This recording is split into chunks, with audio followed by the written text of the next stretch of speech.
Assalamualaikum dan salam sejahtera. Salam Malaysia Madani, salam Bahasa Melayu di Persada Nusantara.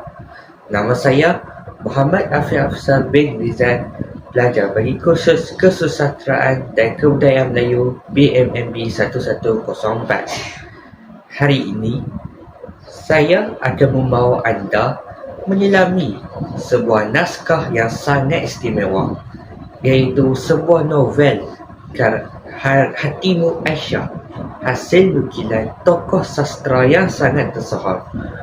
Beliau adalah Datuk Dr. Zurina Hassan. Sebagai pendahuluan, pemilihan novel ini bukanlah secara kebetulan. Datuk Dr. Zurina Hassan merupakan sastrawan negara yang ke-13 dan wanita pertama yang memegang gelaran tersebut. Beliau terkenal dengan sentuhan estetiknya yang menggabungkan elemen tradisional dan realiti semasa. Novel Hatimu Aisyah bukan sekadar sebuah karya fiksyen semata-mata, tetapi ia juga adalah sebuah rakaman dekad yang mendokumentasikan pertembungan antara dua dunia, zaman adat yang kaku dan zaman kemodenan yang menuntut perubahan. Dalam pembintangan ini, saya akan mengupas novel ini melalui lensa 6 ciri kritika sastra, iaitu kritikan sanjungan, kritikan teguran, kritikan saranan, kritikan pendekatan, kritikan penganalisisan dan kritikan penilaian.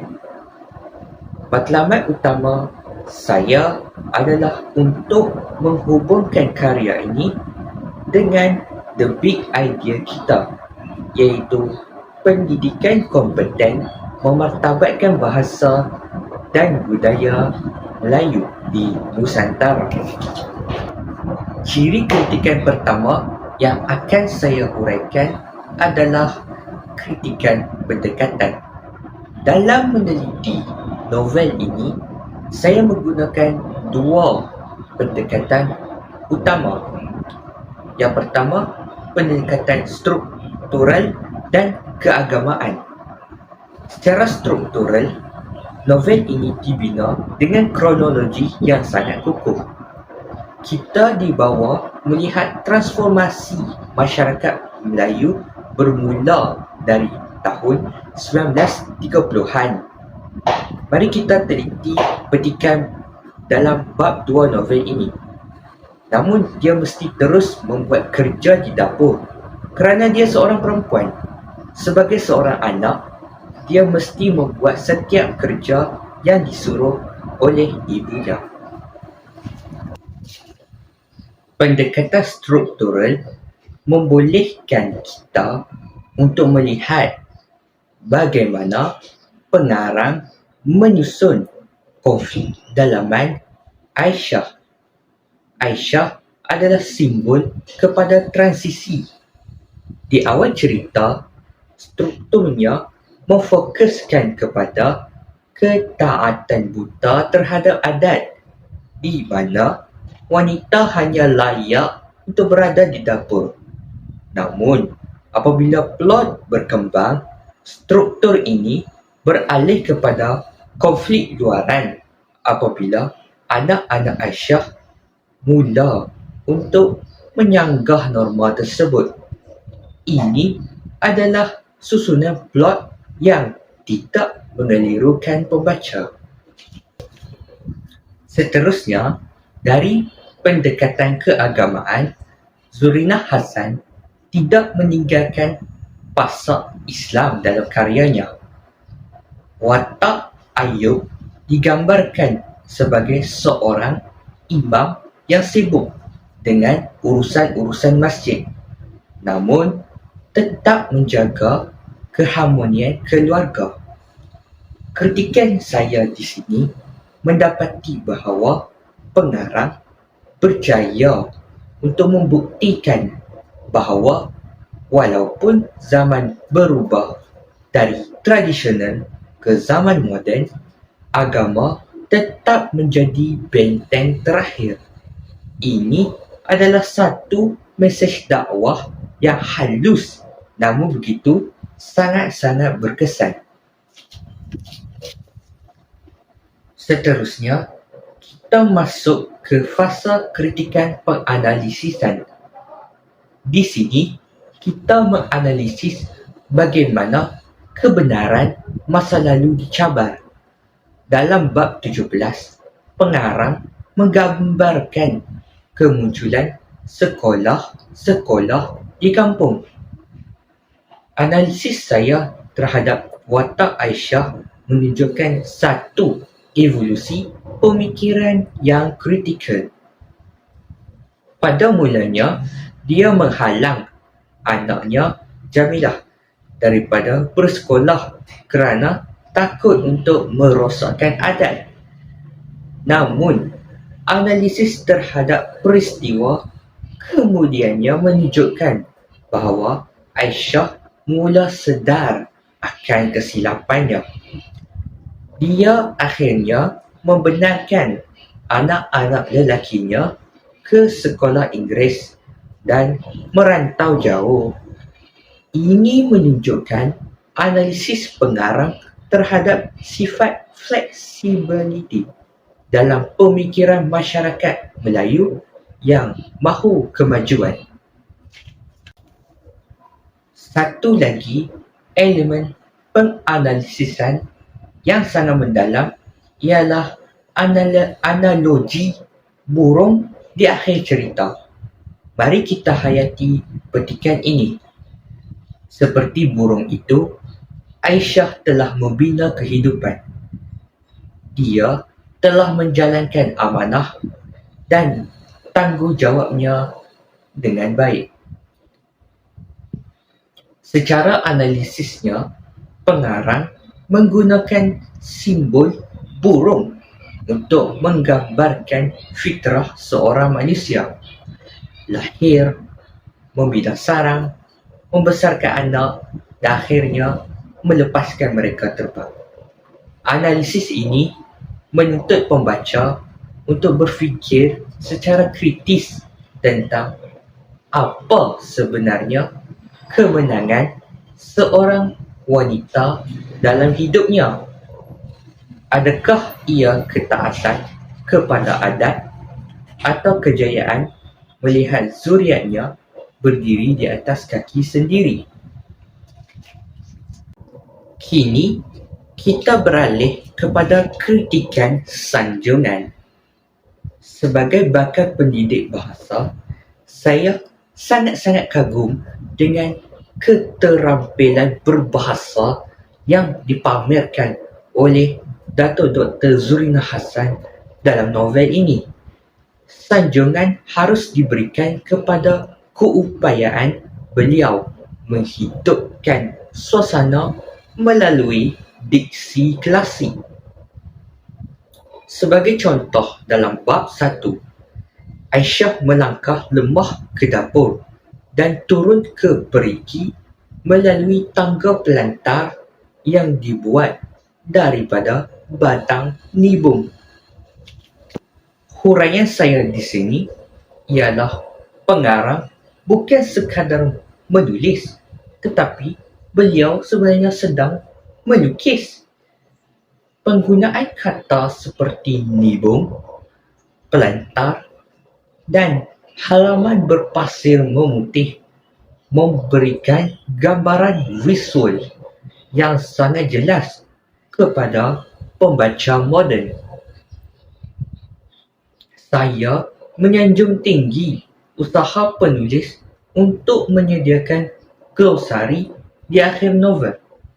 Ini adalah satu bentuk keterampilan berbahasa yang inklusif.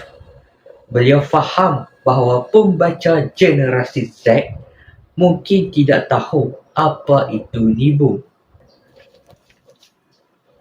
Sanjungan juga harus diberikan kepada watak ibu Aisyah.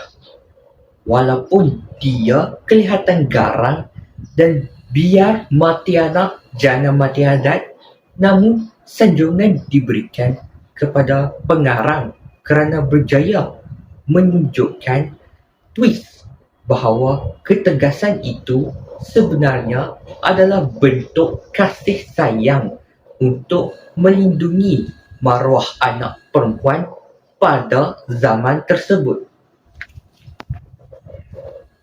Sebagai pengkritik yang kritis, saya juga perlu mengutarakan kritikan teguran. Walaupun novel ini hebat, terdapat beberapa aspek yang dirasakan terlalu cepat ataupun kurang pendedahannya. Teguran pertama saya adalah mengenai perkembangan hubungan romantik antara Aisyah dan Ayub. Kita sebagai pembaca ingin merasai bagaimana kasih sayang itu bercambah dalam diam di sebalik tabir adat yang ketat. Namun, pengarang dilihat mengambil jalan pintas dengan melajukan plot terus ke fasa perkahwinan dan kehamilan. Ini sedikit sebanyak mengurangkan emosi pembaca terhadap ikatan pasangan tersebut. Teguran kedua saya adalah mengenai kepadatan watak sampingan. Di bahagian akhir cerita, terlalu banyak nama, cucu dan anak saudara yang diperkenalkan dalam tempoh yang singkat. Bagi pembaca, ini menyebabkan sedikit kekeliruan dan gangguan terhadap fokus utama cerita. Maka, saya kemukakan kritikan saranan. Saya menyarankan agar dalam cetakan yang akan datang atau dalam karya yang seterusnya, penulis boleh memperuntukkan sekurang-kurangnya satu bab untuk memanusiakan hubungan Aisyah dan Ayub melalui dialog-dialog yang lebih mendalam. Selain itu, saranan saya adalah agar perakhiran novel dibuat lebih menyayat hati secara jelas. Walaupun analogi burung itu indah bagi pembaca masa sekarang, pengakhiran yang lebih emosional mungkin akan memberikan kesan yang lebih lama di hati. Akhir sekali, kita sampai ke peringkat kritikan penilaian. Secara keseluruhannya, saya menilai novel Hatimu Aisyah sebagai sebuah naskah yang wajib dibaca bagi setiap pelajar sastra dan peminat budaya Melayu. Penilaian saya berdasarkan 3 aspek utama. Yang pertama, nilai sejarah. Ia berjaya merakamkan perubahan sosiopolitik masyarakat Melayu dari zaman kolonial ke zaman merdeka tanpa rasa seperti membaca buku teks sejarah yang membosankan. Yang kedua, nilai kemanusiaan. Ia mengajar kita tentang pengorbanan seorang wanita iaitu Aisyah yang terpaksa berperang dengan hatinya sendiri demi kebahagiaan anak-anak. Yang ketiga ialah nilai motivasi. Ia menginspirasikan kita bahawa untuk maju, kita perlu berani berubah. Namun, perubahan itu tidak bermakna kita harus membuang identiti asal kita. Sebagai penutup, melalui tugasan di bawah konsep KPPB ini, saya belajar bahawa sastra adalah cerminan masyarakat. Dengan mengkritik karya Datuk Dr. Zurina Hassan, saya bukan sahaja mendalami teknik penulisan, tetapi saya juga belajar bagaimana untuk menjadi pendidik yang kompeten, yang mampu menilai budaya dengan kritis dan menghargai bahasa dengan penuh kasih sayang. Semoga kupasan saya ini memberi manfaat dan membuka mata kita semua tentang betapa indahnya khazanah sastra Melayu. Sekian sahaja daripada saya, Muhammad Afiq Afzal bin Rizal. Majulah bahasa dan sastra untuk negara. Terima kasih.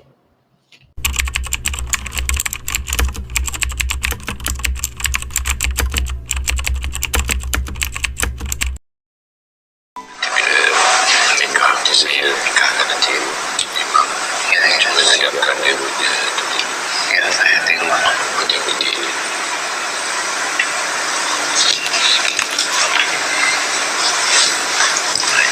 menikah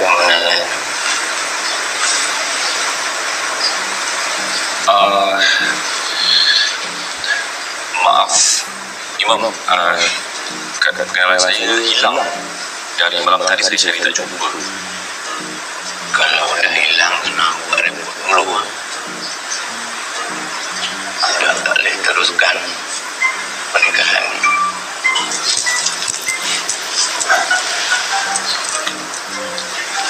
Faris, Mana nak jumpa? Desafia je lah kata. Puas nak dari masa kamu mandi tadi. Ni baik. Ya, kalau macam ni, barulah boleh terus pernikahan. Ada isi ya. Cuma ada nak nikah.